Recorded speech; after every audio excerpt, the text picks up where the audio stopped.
Hello, in the previous clip we defined what the Fourier transform of a signal is, and we came up with this definition in our quest to represent signals using functions that are benign and not functions such as the delta function, which have which reach dangerously high magnitudes and could therefore potentially destroy our system in our attempt to obtain the impulse response of that system. So, let us once again look at what the Fourier transform expression is. If I have a signal u of t, then its Fourier transform u of j omega is given by u of j omega equal to integral minus infinity to infinity u of t e power minus j omega t dt. So, the utility of u of j omega is that it allows me to represent u of t in terms of complex exponential. So, I can write u of t as 1 by 2 pi integral minus infinity to infinity u of j omega e power j omega t d omega. Now, I want to contrast the representation of u of t in terms of complex exponentials e power j omega t with what we had earlier, where we tried to represent u of t in terms of delta functions.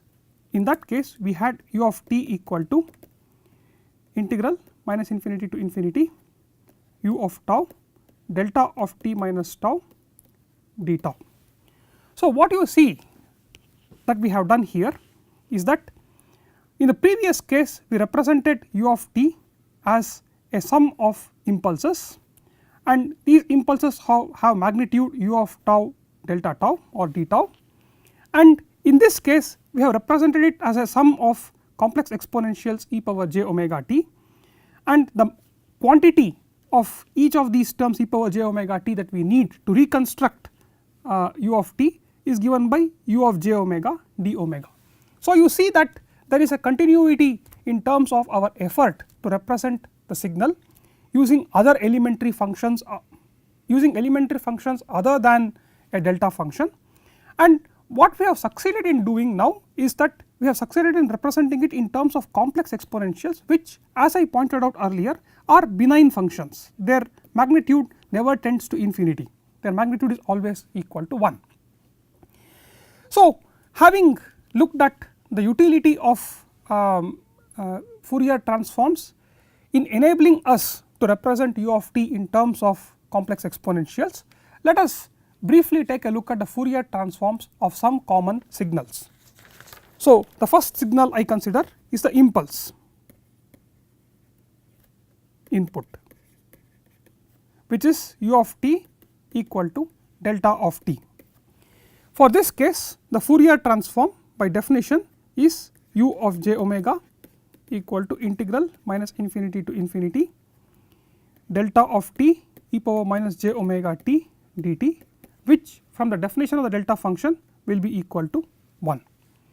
Likewise, if I have a decreasing exponential e power minus a t, and suppose this exponential function starts at the time t equal to 0, t greater than or equal to 0, and for u is equal to e power minus a t when t is greater than or equal to 0 and is equal to 0 for t less than 0, then for this function we can show that the Fourier transform u of j omega is integral 0 to infinity. The lower limit becomes 0 because it exists only from time t greater than or equal to 0, e power minus a t e power minus j omega t dt, and we can show this to be equal to 1 by a plus j omega. Likewise, if you have a step function, in other words u of t is equal to 1 for t greater than or equal to 0 and 0 for t less than 0, we can write the step function u of t which looks something like this.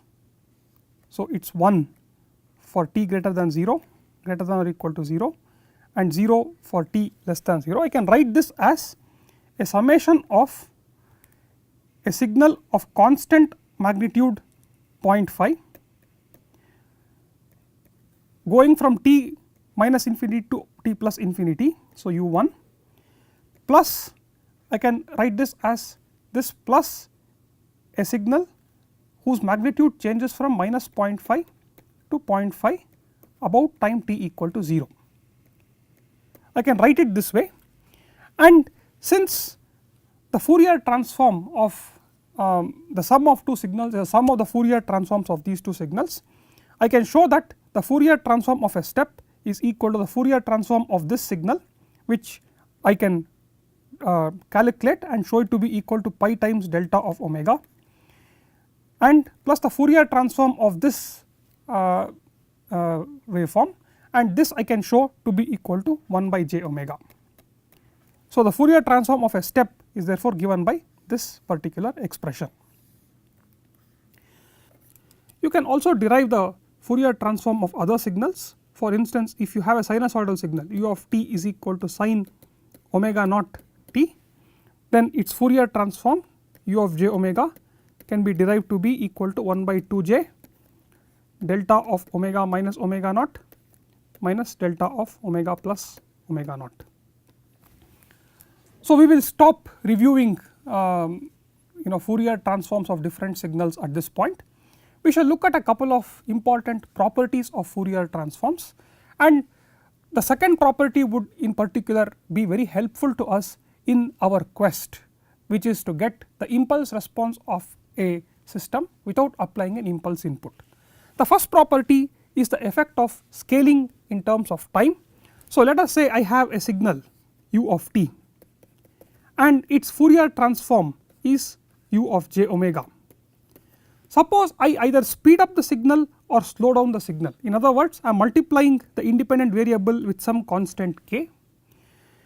Then I can show that the Fourier transform of u of k times t is 1 by k u of j omega by k. So, let me just graph this relationship and show you what I mean. So, suppose u of t is some waveform that looks something like this as function of time. This has a certain Fourier transform, and let us say I am plotting the magnitude of u of j omega here, and it has some particular shape. Now, suppose we take the signal u of k times t where k is greater than 1, which means that we are speeding up the signal. What happens is u of k times t will be a signal that looks similar in shape to u of t, but would be compressed. So, it might probably look something like this, and what this relationship says is that the Fourier transform gets spread out. So, the Fourier transform of u of k times t where k is greater than 1 will be broader than the Fourier transform of u of t. So, u of u1 of j omega, if I want to call it that, is going to look something like this, but is going to be similar again in shape in comparison with u of j omega. So, intuitively what it means is that if you are speeding up the signal, you require many more of complex exponentials of higher frequencies to reconstruct that signal, and therefore your Fourier transform also gets broadened, because at a particular frequency earlier you might not have needed as much of that complex exponential to construct u of t, but now because you are dealing with a faster signal you require much more of a complex exponential at that particular frequency to reconstruct a signal. So, in other words, if you have a signal and you have represented it in terms of complex exponentials of higher frequencies can be used to reconstruct sharper and faster changing features of a signal, while complex exponentials at lower frequencies can be used to reconstruct parts of the signal that are changing slowly in terms of time.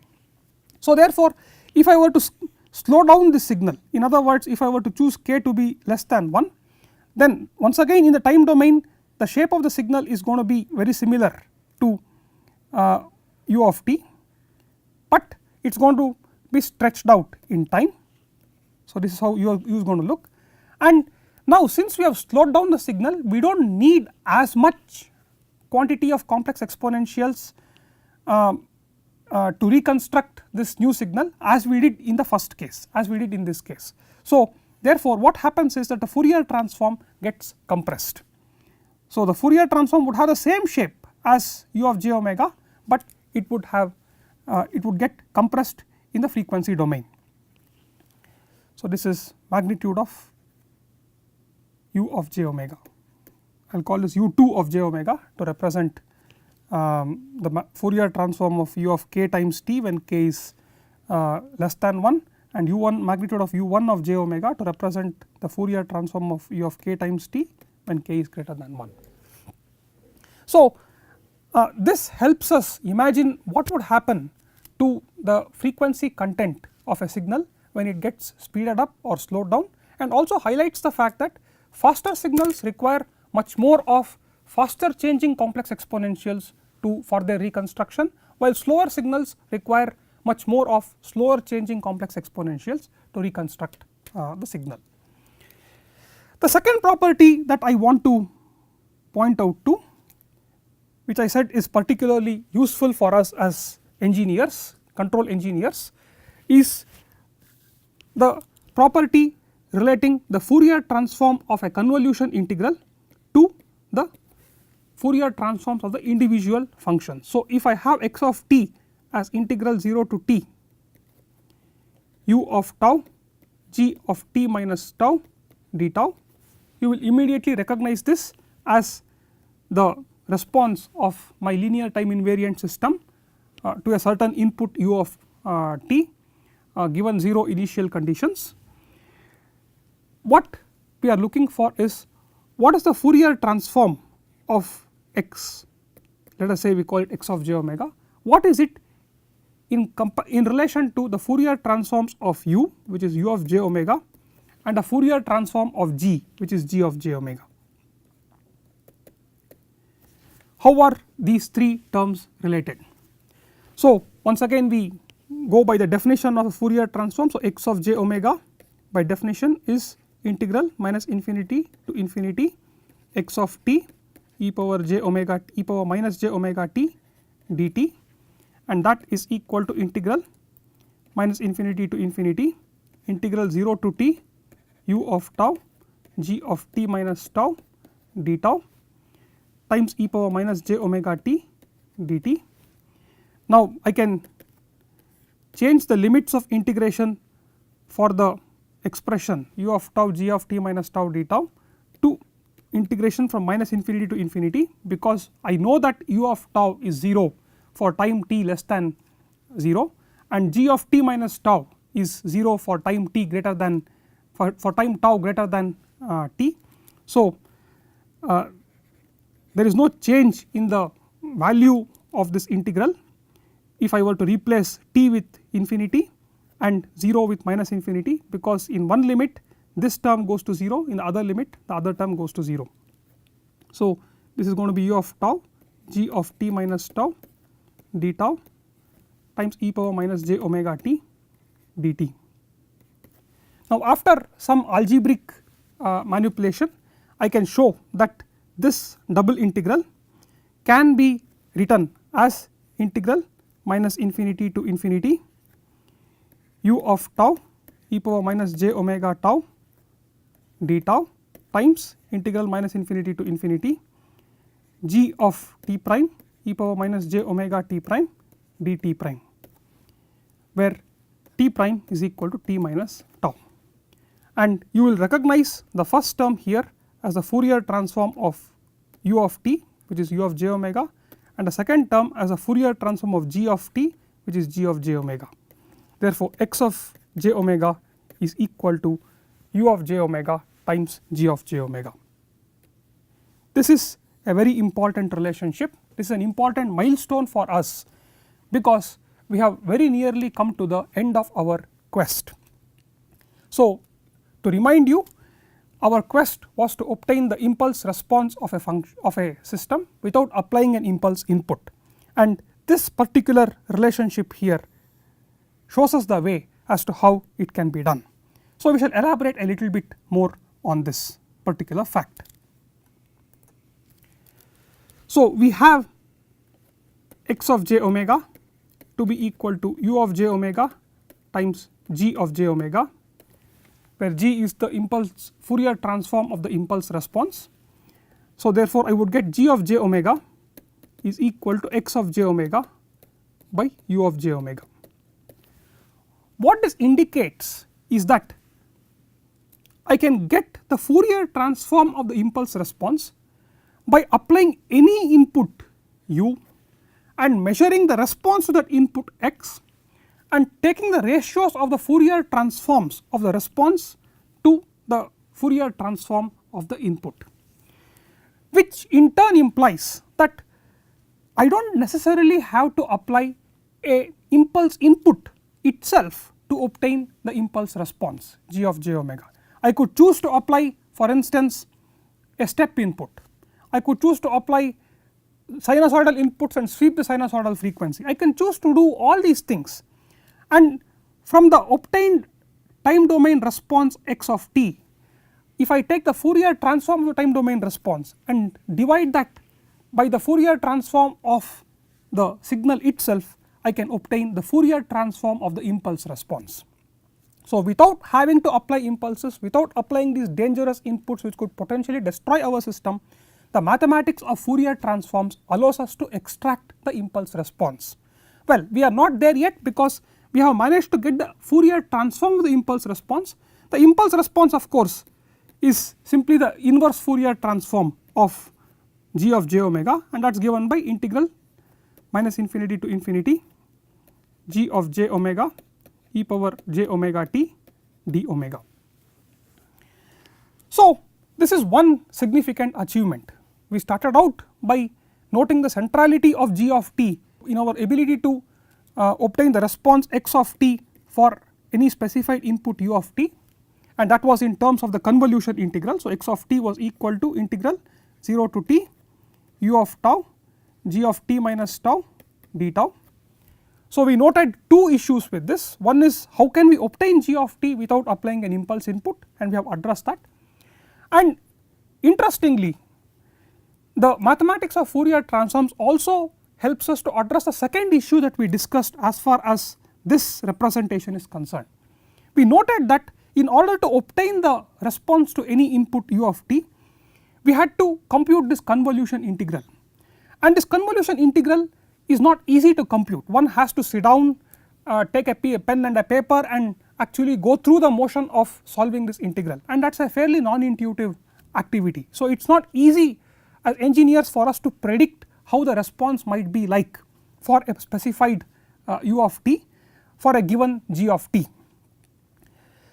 However, what the mathematics of Fourier transforms has allowed us to do is to replace the convolution integral operation that we see in the time domain by a simple multiplication.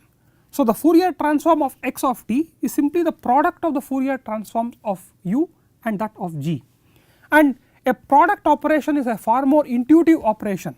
So if we can train our intuition on how the signals that appear in the time domain might appear in the frequency domain, then that is a worthwhile exercise to undertake, because in the frequency domain I just have to multiply the impulse Fourier transform of the impulse response, which is g of j omega, with the Fourier transform of the input to know what the Fourier transform of the response is going to be like. And with this intuition about how x of t might appear if I know x of j omega, I can roughly predict how x of t might appear after performing that multiplication. So in our attempt to represent signals using benign functions such as complex exponentials, we have firstly found that this mathematics, namely the mathematics of Fourier transforms, allows us to obtain g of t, but having obtained g of t, we also discover that it is not necessary for us to now go back to the time domain if we can build our intuition on how signals appear in the frequency domain.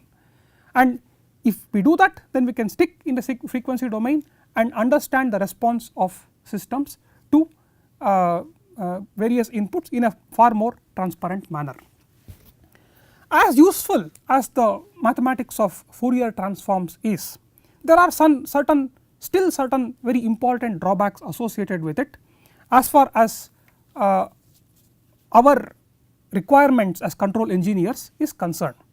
So for instance, if you look at the Fourier transform of a sinusoidal signal or a DC input, you see that you have delta functions. So, for example, the Fourier transform of sin omega naught t had a delta function at plus omega naught and minus omega naught, delta omega plus omega naught, delta omega minus omega naught, and 1 by 2 j of this was the Fourier transform of sin omega t.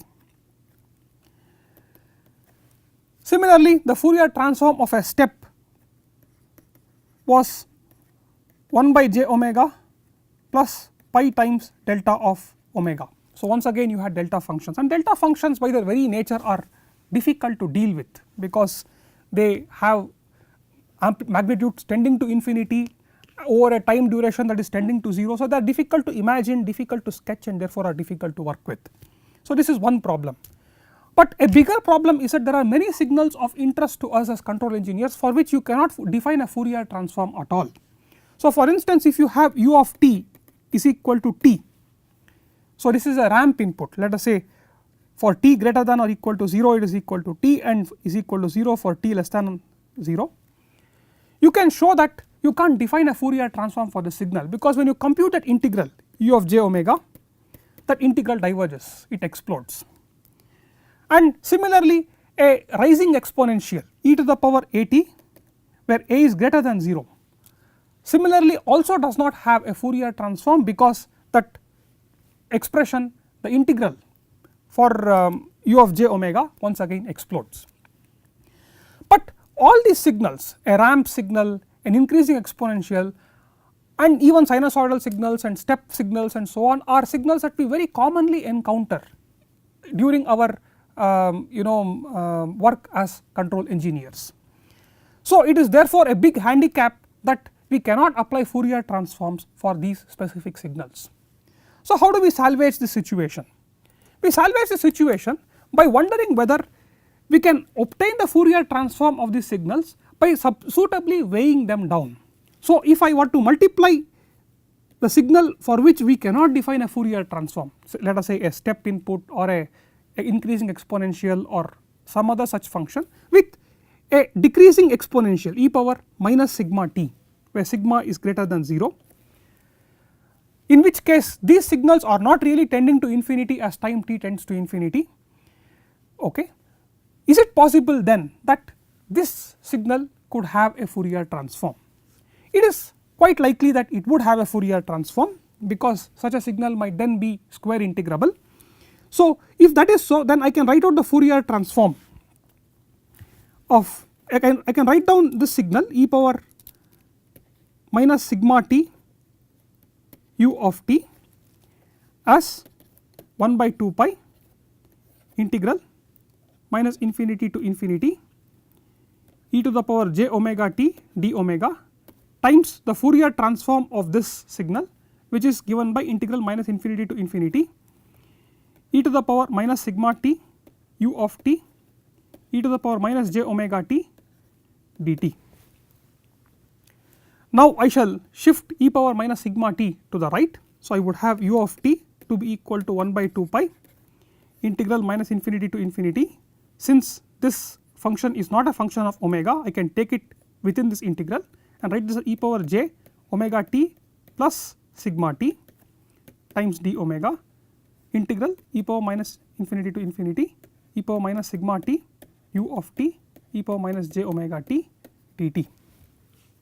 Now, firstly we shall note that the lower limit of this integral is not minus infinity, because my signal u of t is assumed to start at time t equal to 0.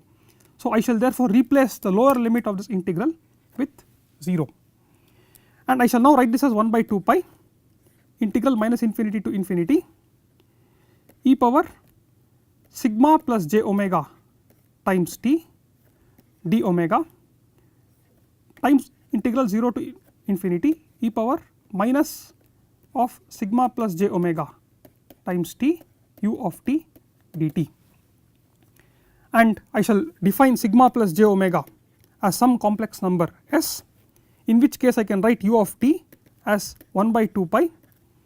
The limits of this integration will now change. It will be, if s is defined as sigma plus j omega and omega is going from minus infinity to infinity, then S will go from sigma minus j infinity to sigma plus j infinity e power s t ds times integral 0 to infinity e power minus s t u of t dt. Now, I shall call e power minus s t u of t dt as u of s and write u of t, capital U of s, and I shall write u of t as 1 by 2 pi, sorry, there is a j here. So, I shall write this as 1 by 2 pi j integral sigma minus j infinity to sigma plus j infinity e power s t ds u of s, and u of s is called the Laplace transform of u of t.